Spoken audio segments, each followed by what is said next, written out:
Hey, thank you for watching another one of my videos. Today we're going to be replacing the rear tire on a Yamaha Roadstar Warrior. Um, First thing we're going to do is remove the bolt which holds the rear brake caliper onto the swing arm. Once that bolt's out, we're going to go ahead and remove the nut which holds the axle in place.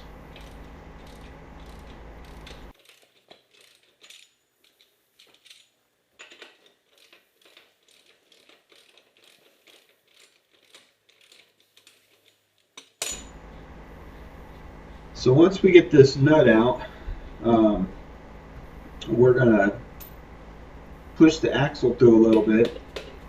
Whoever put this axle in last time did not grease it, obviously.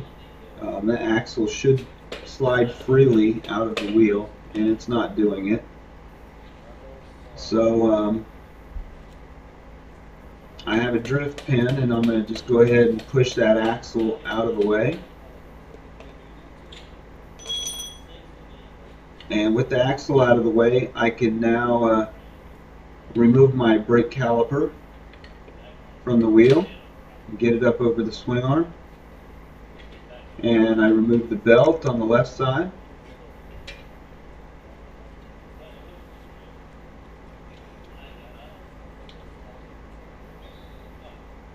And as you see, this axle is really stuck in there well.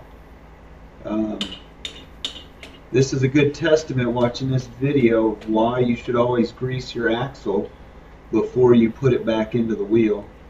Um, Bikes like Harley, possibly this one, don't have like a sealed axle shaft. They just have the spacer, and water gets in there and eats away all the grease. Um, so it's also a good idea to use a good high quality marine grease. So right now I have the pulley off, and I'm going to put the cush drive back into the rear hub. Harleys don't have these. That's how you can tell this is a Jap bike. Even though Harley makes enough torque, they clearly don't make enough torque that you need a cush drive. So here's the rear drive pulley back on the wheel.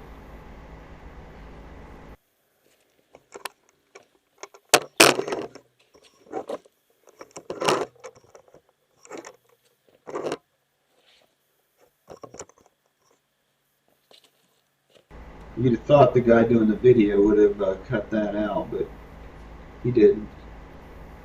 So we're going to roll our wheel into place and just stand it up there. And now I'm going to take my grease and I'm going to grease everything up. I'm going to grease the spacers and around the bearings where the spacers go.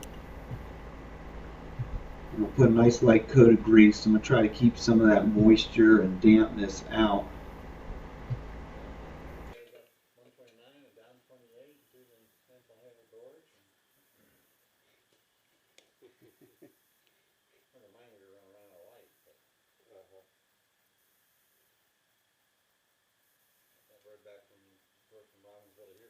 And there goes the spacer into place. And now I'm going to take my rear axle and I'm going to put a coat of grease on it so the next guy that pulls this rear wheel won't have to deal with it.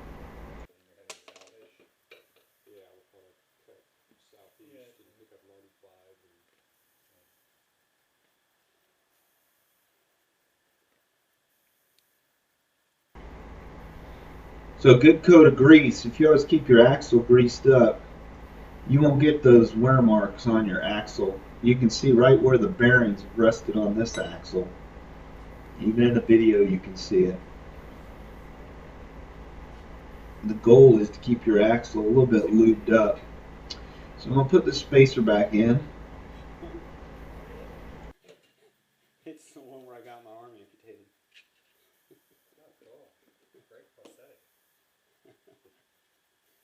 Do you remember the story where I cut my leg? Good times. And then, of course, you had to show a video. I must be telling a story or something. I was This tire's not getting put on as quickly as it needs to get put on. on my property, and I couldn't get the truck turned around. And I was like, all right, this is as good a place as any for It'd be less talking and more working. These guys must be union or something. around another one. Hooked it up to the tree next to it and torqued it up real tight, cut some, torqued it up some more, cut some, walked that thing back and was free. Alright, so if you've got a buddy, this is a good time to use them. We're going to lift the wheel up into place, and we're going to slide the axle through. So this would be a great time to have somebody help you out.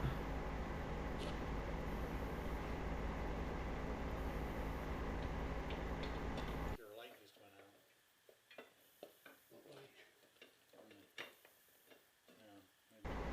out. So as I'm holding the wheel in place, I'm also fighting to get that brake caliper on.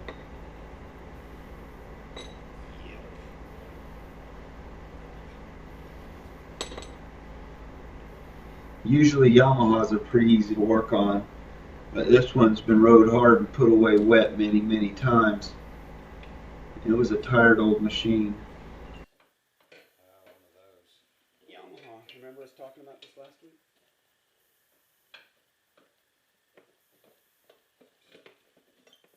So right now I'm fighting to get the brake caliper onto the rear disc.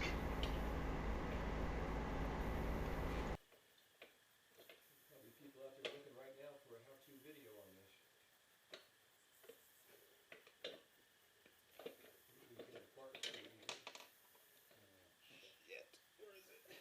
And as always, the spacers fall out.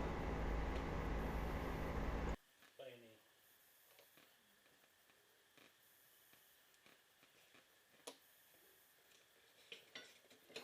This is the one I'm sitting on. I'll put my leg under the tire so I can get lift. Just has a stronger ankle. Oh, you son of a bitch! Can somebody get that for me? Yeah. I saw it. No, goes it this way? Where does it face? Oh, wait a minute, let me have it. Sand off.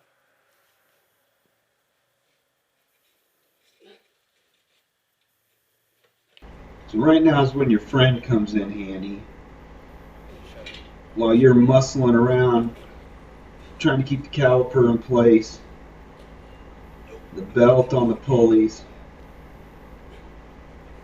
It's nice to have that third hand to shove that rear axle into place.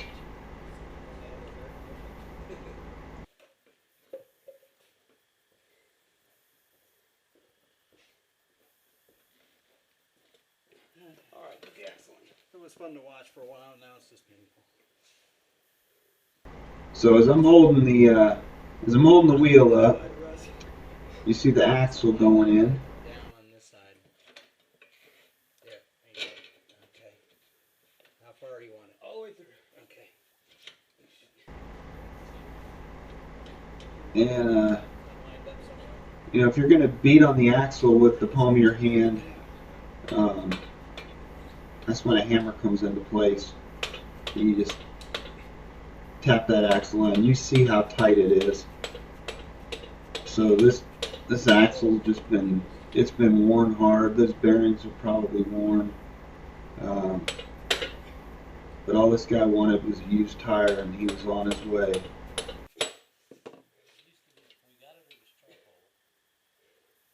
Yeah, when I tell you it was a bear to get out, it was something else.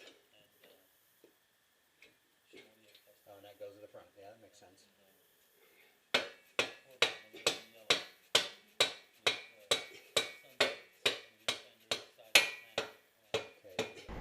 So there we go. The axle's in.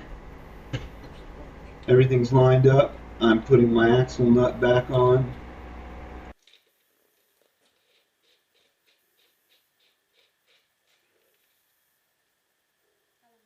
It's always a great idea to find the torque specifications on these axle nuts on the Yamahas. That torque spec will be in your owner's manual.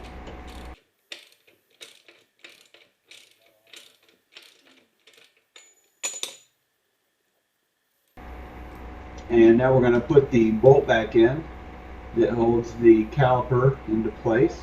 That's why you like single-sided swing arms, huh? Love single-sided swing arms.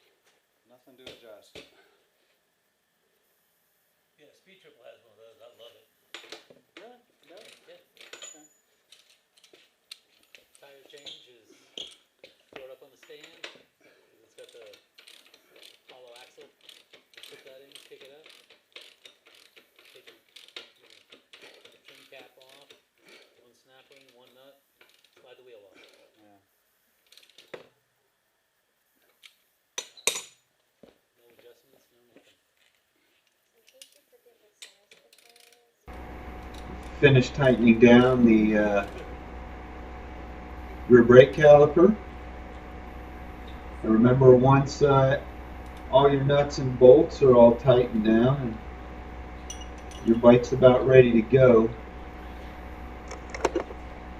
make sure the last thing you do is pump the brakes. Front or rear, whichever you're working on, always pump the brakes before you take your bike out of the garage. So this has been my video. Thanks for watching. Please watch some of my others.